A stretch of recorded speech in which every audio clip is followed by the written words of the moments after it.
Now we're live here. All right. Good morning. Good morning, Josh. How you doing, man? Pretty good. Like the workout you guys did today. It was fun to watch. I think I sweat more today, speaking of, let me get my towel, than I have from a workout in a long while. I want to announce a new, not sponsor of the podcast I have with me. This is the Shelby GT350 Ford. Thank you for not sponsoring this podcast. Nice. You haven't had with me. That's good. Yeah. Man, We also have Sarasa zebra pens. 0.5 size, what do you call that? Writing? Font? Yeah, font, sure. Typeface? Yeah. Is that it? I Or don't is that know. the same as font? I think typeface is what font is. Alright. Those are two great people that are not sponsoring. And then The true sponsor of the podcast is Coaching for Glory. Coaching for Glory. If you need a bumper sticker, or really a sticker, this goes on anything. This can go on a Yeti. I have my old CrossFit for Glory one, so that business went out of business and was replaced by Coaching for Glory. Just change names. Yeah, that's on my Yeti. You could get custom shakers. Just grab a sticker for free, put it on your shaker. Yeah, you can put it on your Frigidaire. Yeah. I've seen people with that on the back of the laptop. There you go. And then actually one of the reasons I got these sent was Coach Gene actually talked to me, and he said one of his kids that does sports performance with him is going to put it on his dirt bike racing helmet. Look at this thing. He sent me a picture of what he aims to do with it. Look at that. Dude, that is cool. That's product placement right there. Yeah, man. Cool. So obviously Gene's doing a great job. That this kid wants to represent us on his dirt bike helmet. Bike life. Speaking of Coach Gene, we have a clean and jerk clinic coming up. Boom. Saturday, May 8th. That's 2 weeks from this upcoming Saturday. Okay. Not 2 weeks from last Saturday. No. So because next week is the 3 weeks? Yeah. I don't know. It's May 8th, Saturday from 11 a.m. to 1 p.m. I'll make sure we're live here on my... Yeah, it's 2 weeks from this Saturday, because this Saturday is the 24th, next Saturday is May 1st, the next Saturday is the 8th. So already 2 weeks away. Man, time flies when you're doing fitness. That's 3 days after Cinco de Mayo. That's my grandpa's birthday. Cinco de Mayo. How cool is that? Is he Hispanic? No. Look at me, Mark. Look at me. Look at me and ask that question again. Oh, man. Alright, so that's that. I do want to share this. Emily just did her gymnastics clinic, and she messaged me because I told her, hey, you're going to do a great job. We were texting back and forth, and she said it was great, went really, really well. People had some good breakthroughs, and even had some firsts that people accomplished. So congratulations both to Coach Emily and everybody that participated for all the new work. So now you can put that into practice. We had some toes to bar yesterday. We had some pull-ups yesterday. Are we doing anything like that later in this week? I can't remember looking at the programming. No, we're doing some push-ups. Okay. That's body weight. Bam. But if you're interested in our CFG Memorial Day workout, that has a lot of pull-ups in it. That's a lot. You can 105? practice that. 105 of them. Yeah. Cool. So that's that. Yeah. Speaking of the Memorial Day workout, we're going to do it here at the gym Saturday, May 29th.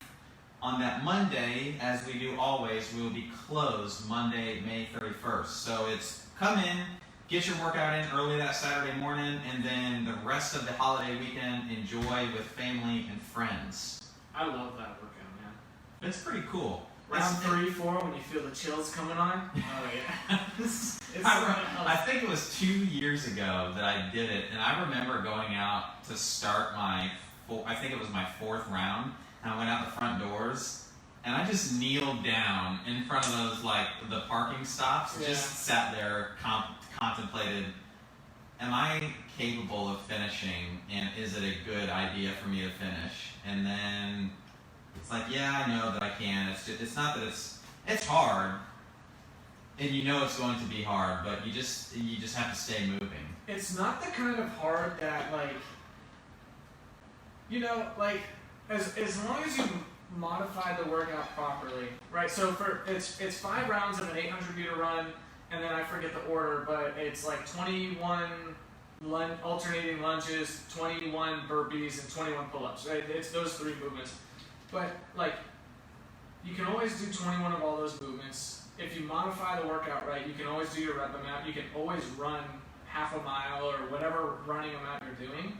It's a lot of work, you know. Yeah. It's just, that's what's so hard about it, is you do go out for the 3rd or 4th, usually a 4th round, and you're like, whew, okay. Yeah. This is it's just taking some time. It's just a lot of work. I think my 4th and 5th round took me as long as my first 3 rounds. Yeah, and then the run turns into like Yeah. 6.5 minute half mile. Yeah, it's a slog. I mean, it really is a great workout. There's a lot of meaning behind it too, and you shared this last time. But if you're unsure of how that workout came to be, the creation, the ideas behind it, and all that, I recommend you go back and check one of our earlier podcasts when Mark had Coach Mark James on, because he was a critical piece of coming up with that workout. So, yeah, I was gonna say something about it, but I forget. That's a good one. Oh, we've been doing a lot of like longer duration work recently, so I think it's gonna be really interesting this year to see that it, knock on wood, and don't quote me on this, like, I don't think it'll be as long mentally, because we've been doing so many like 30-minute, 35-minute. yeah, you're used to going into that zone, Yeah, if you want to call it zone. especially in zone training. Gosh, never mind. Delete that out. Don't let me into my zone. You like Kanye? I do like that song. Is that from the Jay-Z Watch the Throne album? Yeah. Yeah, that's a good song. But yeah, it's a good workout. Come out, do it. It's gonna be a good time. If you're scared of it, we have modifications for all. We can find a workout that's gonna be good for you that day. If you're not scared of it, all right, come do it. You should be. Cool. No, I'm just kidding.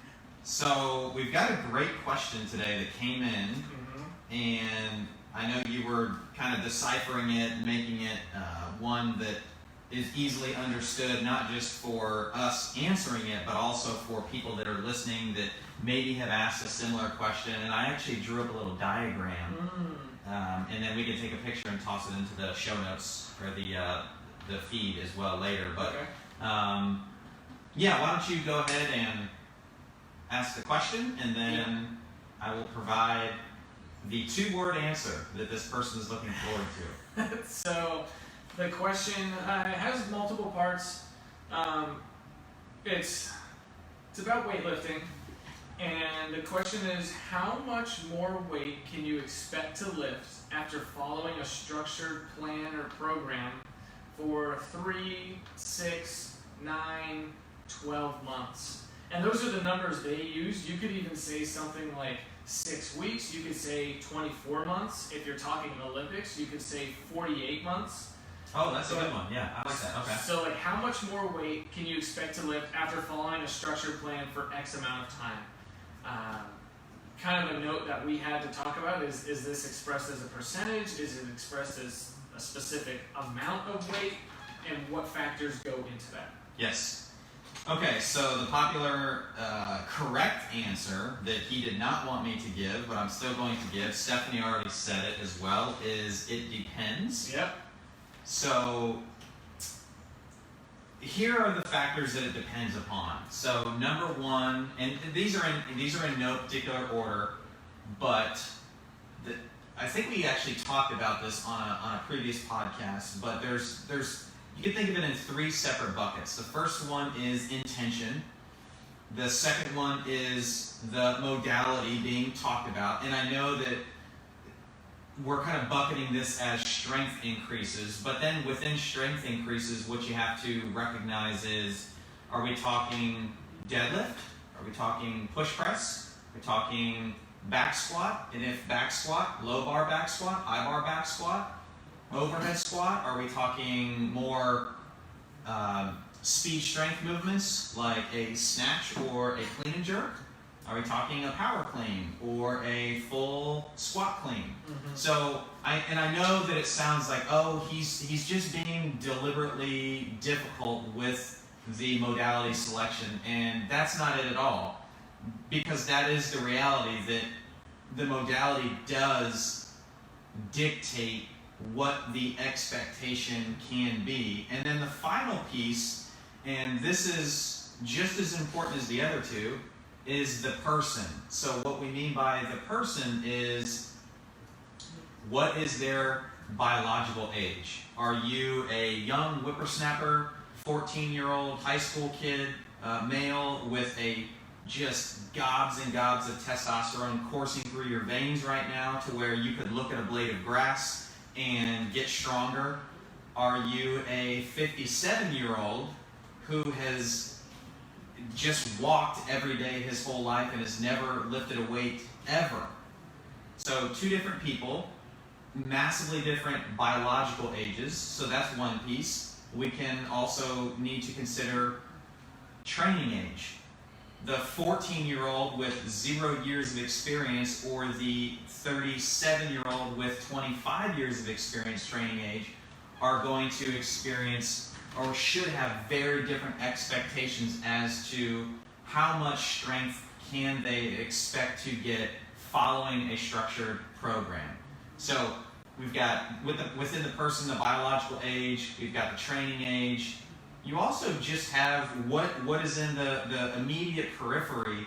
So what does their acute training look like? Because that is going to have an impact on how effective that training session is that they're doing today, and then how impactful it is going to be into the future. Mm-hmm. The reason why I said intention is because if you and I are doing let's just say we're going to bucket it as the high bar back squat. We've got similar biological age, similar training age. All these things are fairly similar, but your intention whenever you were doing let's just call it a basic 5x5 squatting session.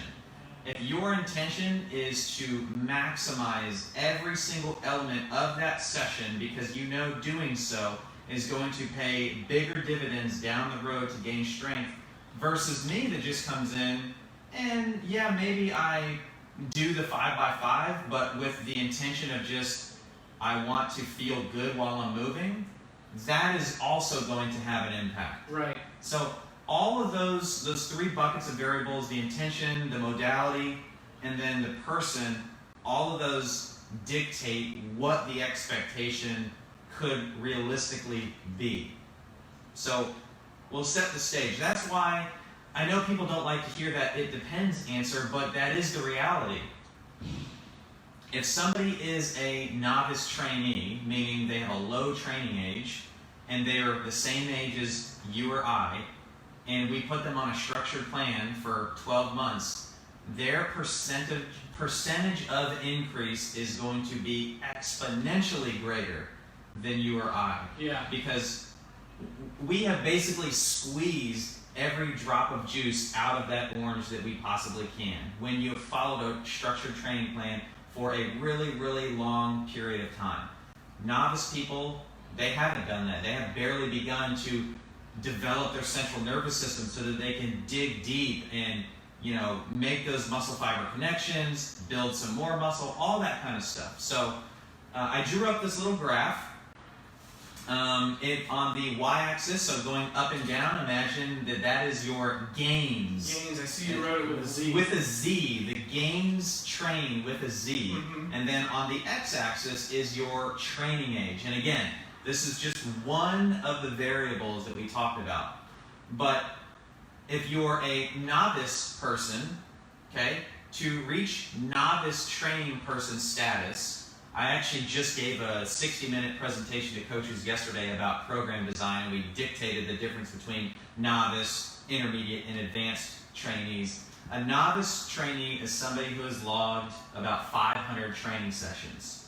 Now, we're not going to get into what's inside the training session because we know that matters, but we're just going to say they've been coming here and they've logged 500 sessions.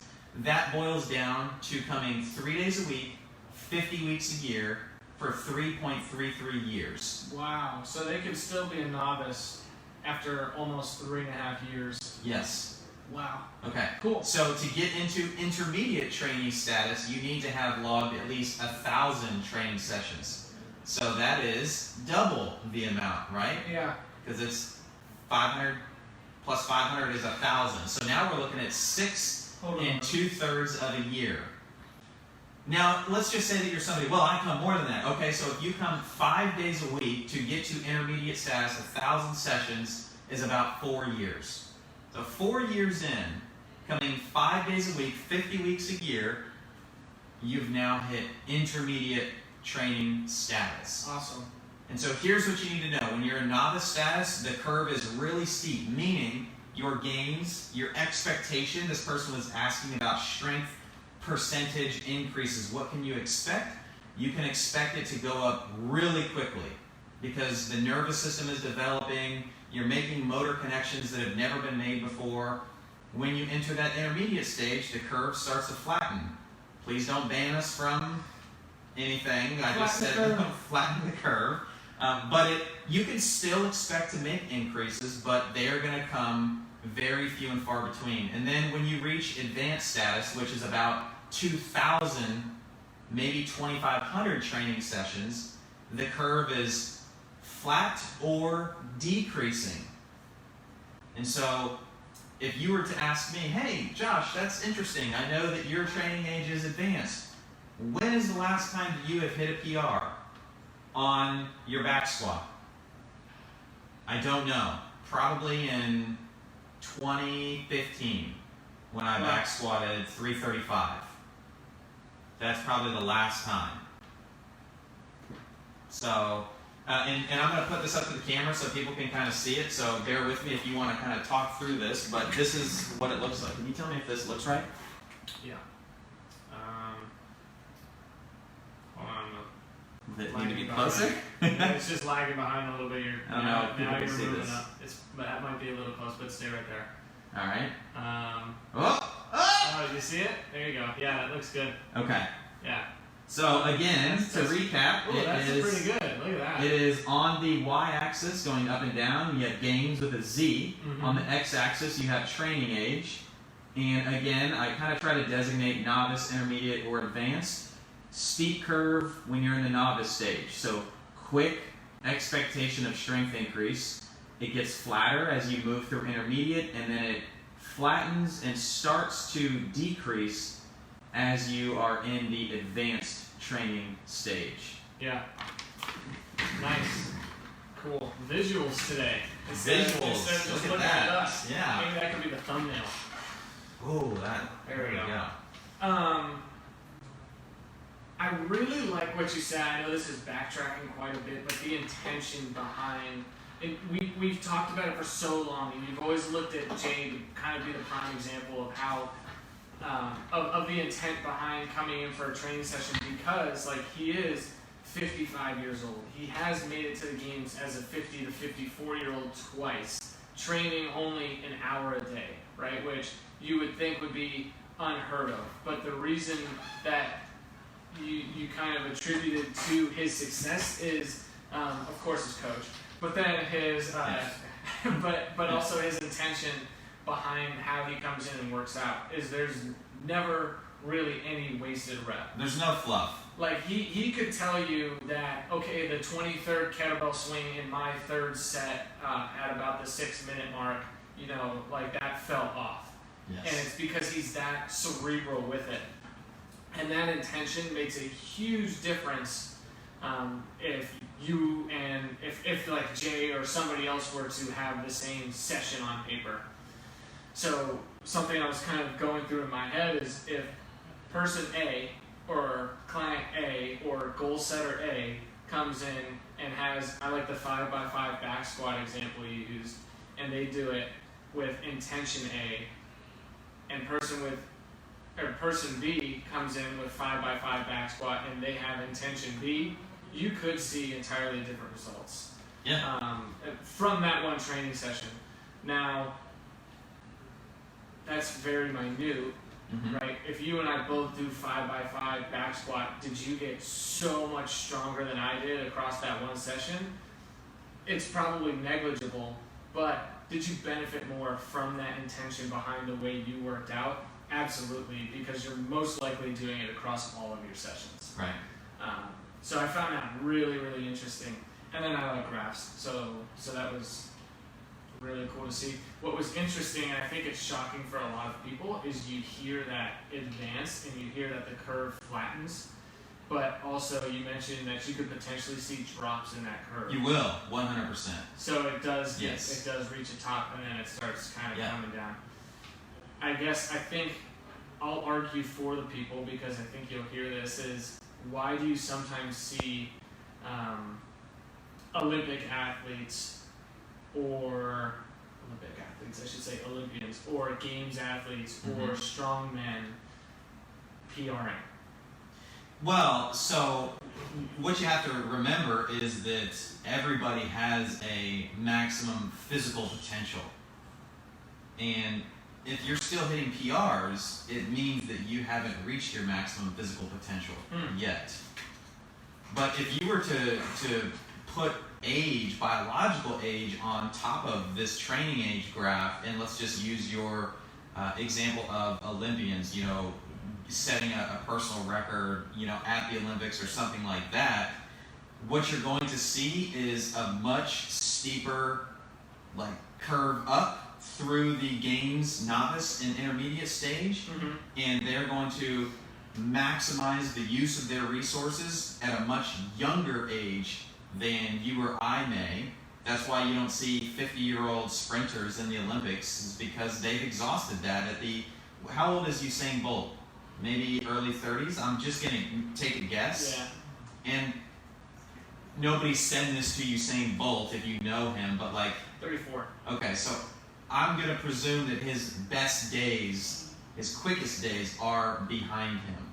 Now, maybe he ekes out one more, but saying all that to say that at some point you are going to hit that peak and things will start to trend down. So remember that this is training age, not biological age. Right. But if you put that on top of it, it'll give you a clearer picture, but then it becomes even more personalized. Two things. First is, that's why we ask those questions, is we'll sit down with someone and we'll ask, about their background and how long they've been doing any sort of physical activity to get an idea of what their training age is. Now, of course, if they enter into something new like this, or if there's somebody, this meaning any sort of functional, working fitness out, program, fitness program. But if they're totally new and they're 30 years old, or they've been doing this for 14 years, and they're 30 years old, big difference in people, and you're gonna recognize that. And that might be common sense, but I think it helps to hear it. The second thing is, Usain Bolt, it says career end 2017. He retired in 2017, so a year after the 2016 Olympics. So he retired at 31 years old. Yeah. Right? So, no, 30 years old.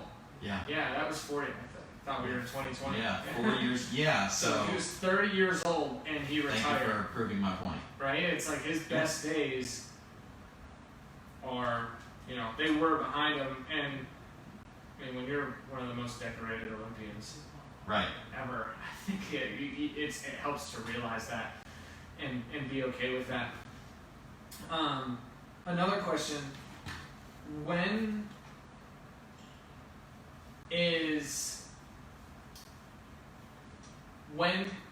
someone gonna reach, if they're fully trained, say they start working out when they're 11 or 12 years old, right? So, and when is their peak? Because I've heard that for men it could be anywhere from 26 to 30 years old. Yeah.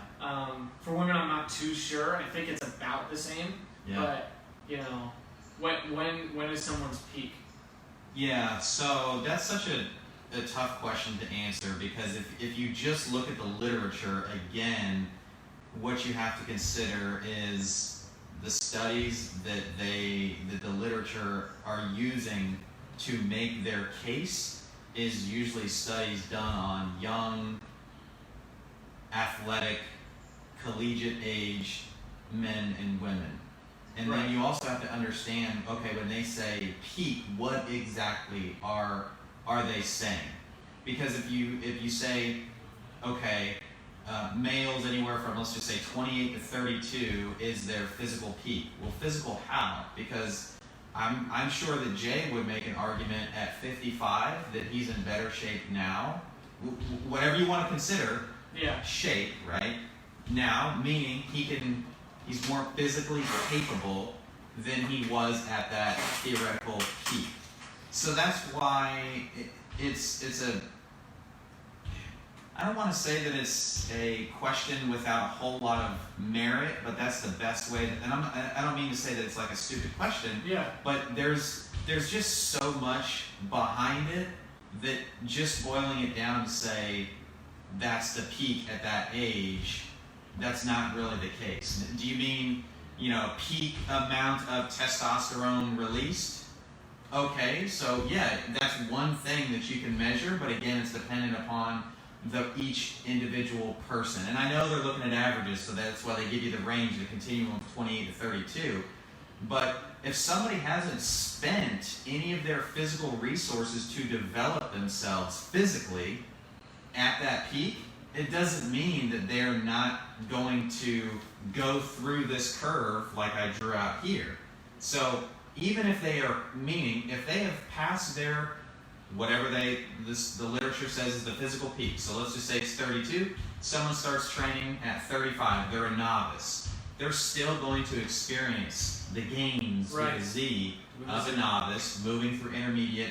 And so their max physical potential is reached at a much later point in life.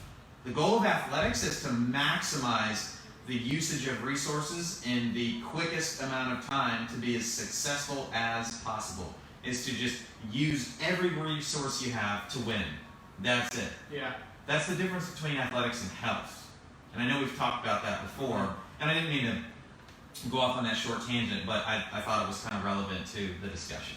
No, that's good. The question that I asked about peaking is generally one that I get quite a bit, and I have a tough time answering it. Yeah. And so I kind of resort to that, late 20s, like early 30 range is where you'll see that, but it's good to hear that, hey, that's where research is primarily done, right? Yeah. And so it is going to kind of skew a little bit more that way.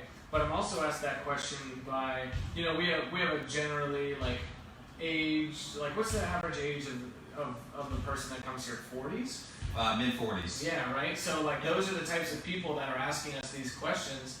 And so I know what comes to mind specifically, especially for the men, is like they're concerned that their testosterone could be on the decline, right? Because as they get reach 50, 55, 60, and so they think, that really peaked when I was at this age. And it's like, well, how do you know? It's biology. Yeah, right? It's like, one, that's biology, too. Like, did you get it measured when you were 28, and did you get it measured now?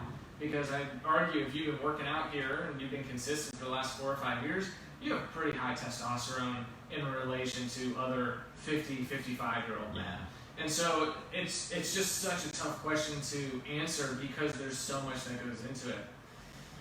And also, when you are thinking about, okay, when did I peak? It's what, again, you mentioned, what do you consider in shape? It's what do you consider peaking in? Like, Usain Bolt, he peaked in sprinting, right? But he never Olympic weightlifted. Like, how do we know what he was capable of there? So what do you define as peak? Yeah. Is it peak general, like GPP, because that's just a whole nother ballpark, general physical preparedness, or is it peak in a certain sport? Either way, there's all these other modalities that you have to consider that you're not peaking in because you peaked here. And you'd argue that if you were doing GPP and you were just trying to peak in every single one, it's not possible, right? So you're kind of flattening out. So peaking is such an interesting. Well, and I think that's why it's important that we have the conversations that we have with people, is to figure out, okay, when you say that, let me ask you some follow-up questions to really understand, because to just say peaking it's like asking, or it's like being okay if somebody says, I want to lose 5 pounds, and you're like, okay, cool, boom, let's rock and roll. Yeah. If you stop there, you're just shortchanging it. You have to just get a little bit, you have to get a lot deeper with the conversation to understand, because if they sit on this side of the chair and say, hey, I want to peak, and you say, okay, cool, and you write them a program based upon what you understand to be peaking, and it's not what they understand to be peaking, there's a misalignment there between coach and client. And so that's why it's so important to really get and I talked about this, I think it was 2 or 3 episodes ago, the biggest challenge that people face is focus, effort, and time, and that first piece, focus, is being very clear on what you mean when you say that thing. Okay, I want to peak. What do you want to peak? Well, I want to peak my squat. Well, what kind of squat? Okay, my back squat. Okay, your low bar and your high bar back squat. Well, I never thought about that. Okay, well, let's talk about the differences. You decide upon, high bar because XYZ. Okay, great. Where are you? So there's all these things. And then, potentially, maybe this isn't in the first conversation, but the coach comes and says, you know what? If we are really going to maximize your high bar back squat, I just want to throw this out there that we're going to take away from this quality, and this quality. And there could be 20 of them, but I'm just kind of picking 3. Are you going to be okay with that? Well, I still want to be able to run a 400 in 3 minutes. Okay, well then we've got to filter this down even further, because we can't do this and do this. And anybody who tells you otherwise is just trying to sell you something. Yeah. Templated programs, etc. Yeah. Don't get me started on that. So Stephanie said something really good up here. It was her long message. She said you can generally expect to get better all the time. I think that was in reference to when we were talking about training age. But better depends on consistency and execution of the program. You could be stronger by 1% or more, but again, it can depend. If we assume the person is actually following a structured program and being healthy, aka like consistent in their sleep, nutrition, stress management, and they have all of that under control, then they can get better and stronger if that's what the program is made for. Mm-hmm. Yeah, that's pretty correct. Which we weren't even getting. We were talking a lot about like program design, but again, like peaking again. Are you getting the are you 100% in your sleep every night? Are you 100% in your nutrition? Are you not stressed at all? Because if you're not stressed at all, you're gonna have a lot better chance than if you're under some sort of mental or emotional stress. So that goes into all of that too. Yeah, and so that's all part of that. The variable that I said within the person is the nutritional component, the stress management component, the sleep component. All of those are a part of the person. And so the program design definitely matters. But you can have the perfect intention, the perfect program design, but if you are stressed out to the max, or not even to the max, if you're stressed out, you're always in this kind of state of arousal, your body is not going to dedicate its resources to improving the thing that you think that you are working to improve. Your body's, remember we've said this so many times, but it's worth repeating, your body's number one concern is survival, and that means getting back to homeostasis.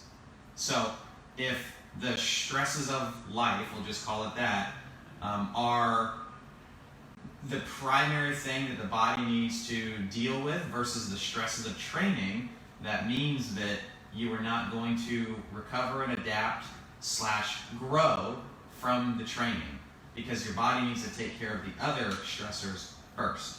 Right. Cool. She also said, does knowing you peaked or that your rate of improving may be slower, does that mean you don't need to work as hard, or should you not work as hard? Knowing that you peaked, or that I know I'm getting close to that peaking. She just wonders what the question actually means. Is what I'm doing worth the effort?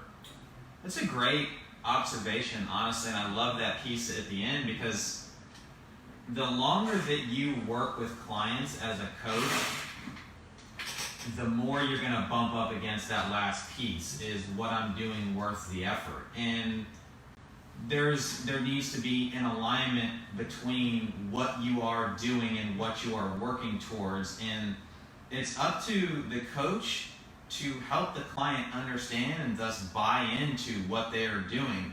Because if they don't believe that it's worth the effort, then what does that impact? That impacts the intention. It probably impacts the person, because the stress levels and that kind of stuff. So yeah, I think that that's super important.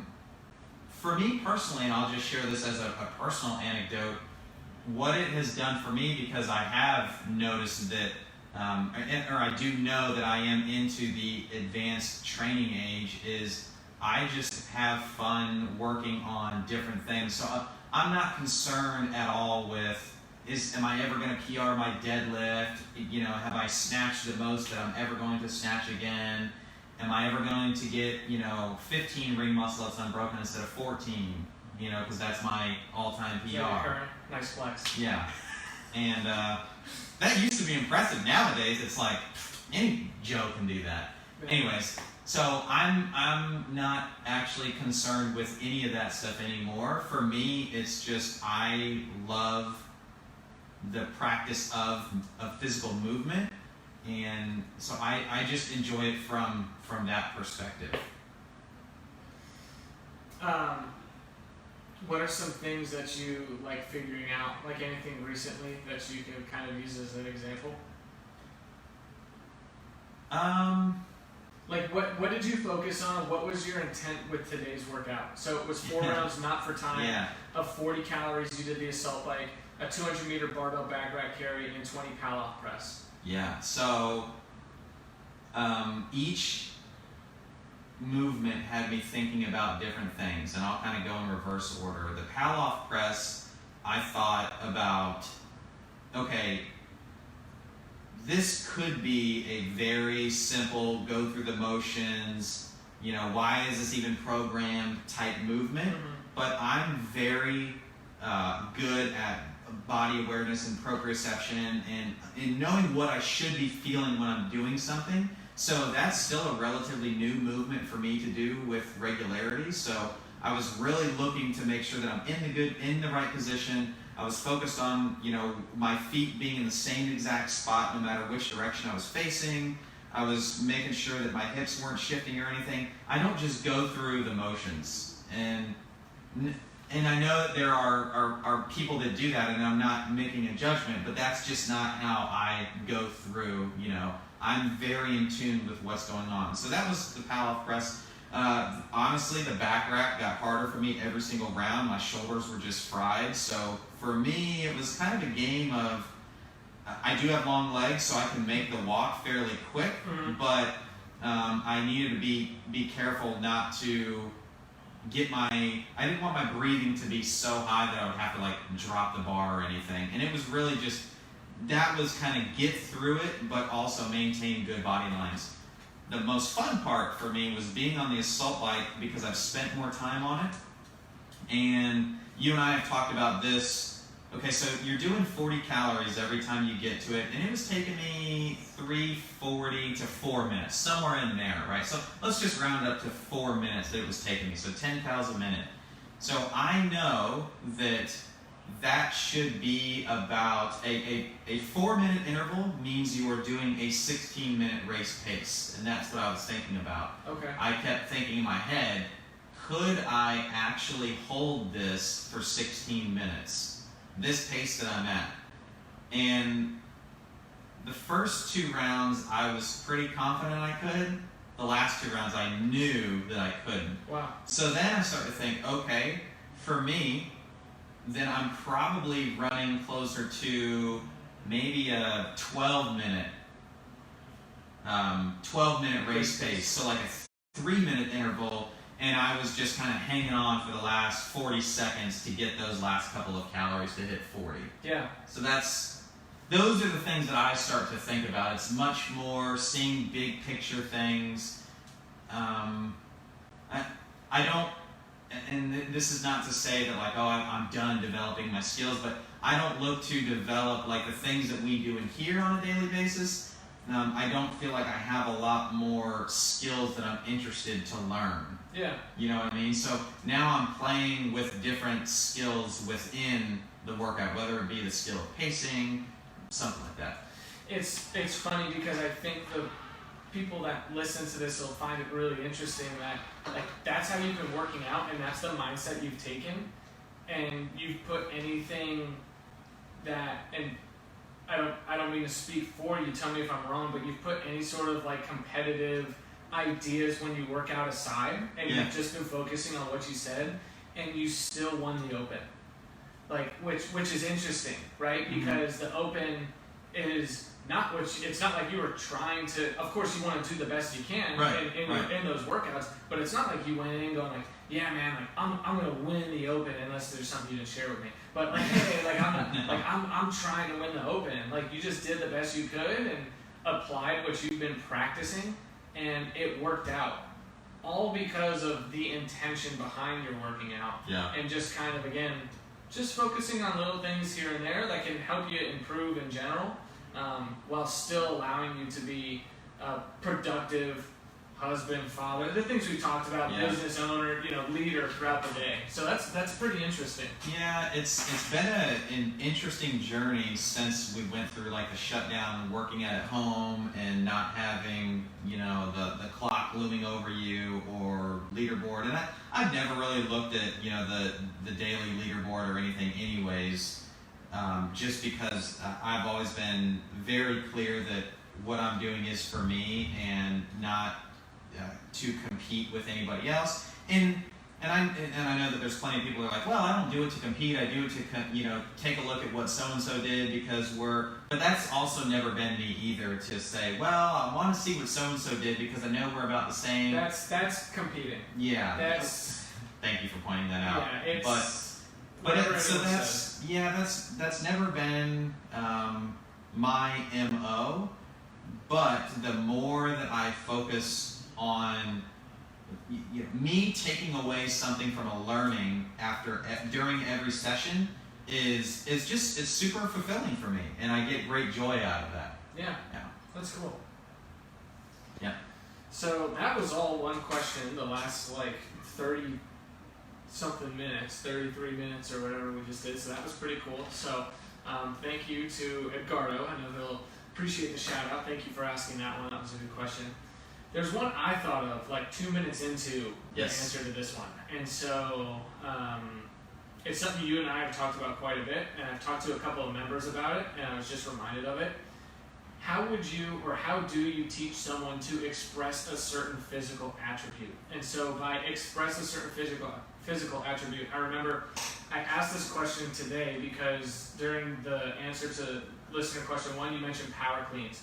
And I'm like, there are people in here that struggle so much with things like a power clean or a box jump, or doing real powerful, real fast on a run or a rower, but love these 35-minute, 40-minute long days, could go for double the amount of time, right? So how would you teach someone to express some sort of something they're not as good at, whether it be power, or how to teach someone that's really powerful and really strong, how to pace and be take a more endurance approach? Yeah.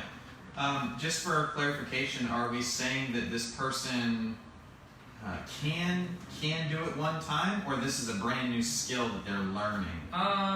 Well, again, I think the answer is it depends. Like if you're working with somebody with a really low training age or somebody that is intermediate or advanced. But let's go with the example of somebody that's an intermediate, so right down the middle in terms of training age. And we'll say they just have a real tough time expressing any sort of power or intensity beyond a certain effort level or whatever that might be. So I think the first thing that people have to understand is that there is a continuum that you have to work through in order to be able to actually express power. And what I mean by that is if you were to put Rob Rivera on the assault bike and tell him to go hard for 20 seconds, you would understand what I mean by expressing power if I then said, okay, now let's get my grandma to get onto the assault bike. Right. And say, hey, go as hard as you can for 20 seconds. The difference in what you see from an output perspective is somebody's ability to express power. And you can, I use the example of the assault bike because you can really hear it more than anything. Is there's a very sharp, aggressive ramp up of effort and noise coming out of this thing. But then what you will hear is that when it might be a little bit different, it might be 18 seconds, it might be 16 seconds, it might be 20 seconds, but probably nowhere past that 20-second mark, you're going to hear the power drop. And I love using the assault bike because everybody can see it. But people that can't express power, they're going to get on there and think that they're going with all their might, and they'll probably be able to hold it for a really, really long time. Yeah. That's because they're not strong enough to do the thing. So they may try with all their might, but they are not actually capable of doing it. Right. And so, because the expression of power is, let's just say it's step number 7, when the first thing that I need to teach you to do is here's how to move your arms and legs. And I know that that sounds so elementary, but that is the case. So here's how the muscles work, here's how they work in unison, here's how they all work together to make this locomotive motion on the bike. So that's what we call motor control, is just establishing the central nervous system connections between brain and muscle. Oh, this is how this goes. So you need to get really, really, really good at that, and then you need to be able to control that. And that's something that we have seen a lot of in the programming lately that tempo work does a great job of. Is you go to what your possibilities from range of motion are, and if you're a hypermobile person, if you're a not mobile person, what that does is teaches you to have these contractions in a controlled environment. After that, you need to have the ability to endure in these contractions. And that's usually where these people that find that they maybe can flip the light bulb one time with power but not again, they just haven't developed that ability. So you move through this continuum, then you have to demonstrate the ability for maximal contractions, which we call absolute strength, and then you move into speed strength. So once you have the ability to dig deep into your nervous system, then we can start to make contractions dynamic and explosive. So that's like, here's how to do 1. Now, we're getting to the person maybe you're talking about where they can do it 1 or 2 times. Now they want to be able to do it repetitively. Right. So the first thing is, can you do, let's just use the power snatch example you were saying. Can you do 2 every 2 minutes on the 2-minute mark for 10 minutes? Then we take it out. Can you do it for 12 minutes? Then 6, because what we're developing is your body's ability to recover and then do it again. So I know it doesn't, like 2 every 2 minutes, that doesn't sound like a lot. Believe me, if you're powerful enough, that might not even be enough rest for you to express it multiple times. Right. So we're just trying to build volume. So let's just say you want to have the ability to do 30 reps in 5 minutes. So we're going to get you to 30 reps in maybe 30 minutes. Something, I'm just kind of making this up as I go. Then what we're going to do is say, okay, now can you do doubles every 90 seconds? So we're going to shorten the time. And then we're going to extend that out. That may be for a number of weeks. And then we're going to decrease the time between it, every 75 seconds, every 60 seconds, every 45 seconds, until we find where it's like, all right, we've gotten it as close as we can. We've developed this over a period of 36 weeks. Wow. Now let's test it. Cool. So basically what we're saying is we're developing your body's ability to recover and do the thing again, which for those that don't know is the aerobic system, is what is actually allowing you to recover. So to your point about me doing well in the open, I knew that I would do well even if I wasn't as skillful or as strong as I have been in past opens, because my ability to minimize your rest was extended out tenfold from where it had been, just because of the work we have been doing with interval training, tempo work, all that kind of stuff. Interesting. Do you think there is any genetic predisposition as to what somebody would be, quote, successful at, or more likely to express over any other sort of physical attribute? You say yes? Oh, 100%. So, case in point, somebody that is my height, and let's just say like everything's the same except for, and I can never say this word right, but like anthropometrically, they're different. Meaning, I have very, very long legs, very short torso. And if they are the opposite of me, so longer torso, shorter legs, all things being equal, they are never going to win in a sprint against me, because I'm predisposed to be very explosive and I have really, really long legs, which means I can also deadlift pretty darn good compared to the person who is shorter limbed than I am. Right. However, on the flip side, they have more potential, and this is just biomechanically speaking, they have more potential to do Olympic weightlifting better than I do. So then this isn't even getting into like the type 2, fibers versus type 1 or type 2X. I know there's all these different kinds now, but sprinters are good relative to their endurance counterparts, not because they work harder. And people that are elite marathoners don't work less hard than people that are elite sprinters. Right. They have just been selected. Like, that's natural selection. There are no people my size playing center for the Tampa Bay Buccaneers. I would get murdered in the very first play of my very first practice, and you get weeded out. You need to have somebody that is selected for that. So genetics plays a much bigger role than I think people want to acknowledge.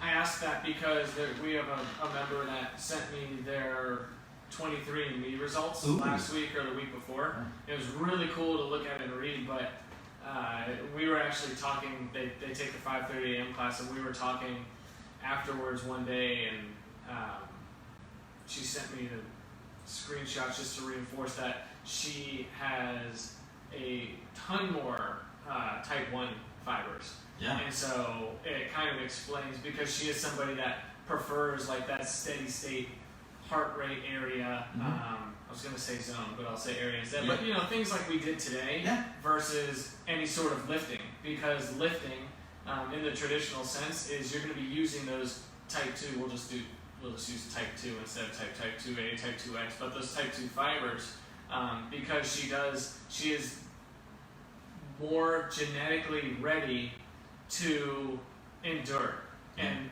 do these endurance type movements and workouts and exercises, which I find that's fascinating. Yes. It's so cool. I wish everybody would send me their 23andMe results so I could look at that, and because it's another way we can help coach. It's another way we can help. I didn't know that it would tell you muscle fiber type. Yeah, it was cool. That's pretty cool. I'll try to find it and show you. We won't talk about it. It's health information, but it was really, really cool stuff. That makes me want to do that now, because I've got a pretty good idea of what I lean to far more than the other. I think it's natural to like what you are probably genetically predisposed to doing well at. Yeah. I have always preferred a good old-fashioned foot race to let's go run a mile. Yeah. Now, of course, I've got more. I've probably got more room to grow in the longer endurance stuff, because when you're good at something, you usually maximize your ability to do that thing pretty quickly, because you just enjoy doing it. But yeah, I know that I'm predisposed. Like, being super explosive has just been always in my wheelhouse. So you know that if there's ever like a max height box jump day, that I'm coming in to do that. It's so fun. Yeah. I just like watching those classes. Yeah. Like watching you guys do that. Yeah, Melissa Zabel made a good comment. It's the long femurs. That's exactly right. Yeah. Yeah. Also, not the best for squatting. Those long femurs. No, not the best. No. So it says, member, doesn't say member, but member, your genetic muscle composition is uncommon in elite power athletes. Which I don't know why they were kind of using that, because then it goes down to the 3 different groups, and it says common result for elite power athletes, common result for uncommon result for elite power athletes. And it highlights, it says this is where you are. So I don't know why they're using that as like the standard, but it's pretty cool to get your results and to see that muscle composition. So Yeah. cool stuff. That's pretty neat. Now I have to look into that. I'm sure now that we've talked about it openly, I'll get an ad in my feed later on for 23andMe. As soon as this gets posted, everybody will get one in their SoundCloud or their iTunes, right? All right, that was cool. That was good. Yeah, 11:30 already, man. Look at That's a that. good one. Yep. Thank you for the questions. If you are responsible for being part of the inception of these questions, then thank you for that. Anything else you wanted to add, Josh? That's all I got. I'm looking forward to being back here tomorrow, getting some fitness in. Fitness in. Barbell front rack step-ups. Oh, I like those. Yeah, that's gonna be a good one. Build some single leg strength and stability, and then a fun workout. So cool. I look forward to it. Thank you for your time. thank you. Thank you for tuning into the live feed, and we had some good discussion going on today, so thank you to Stephanie and Melissa for that. Thank you for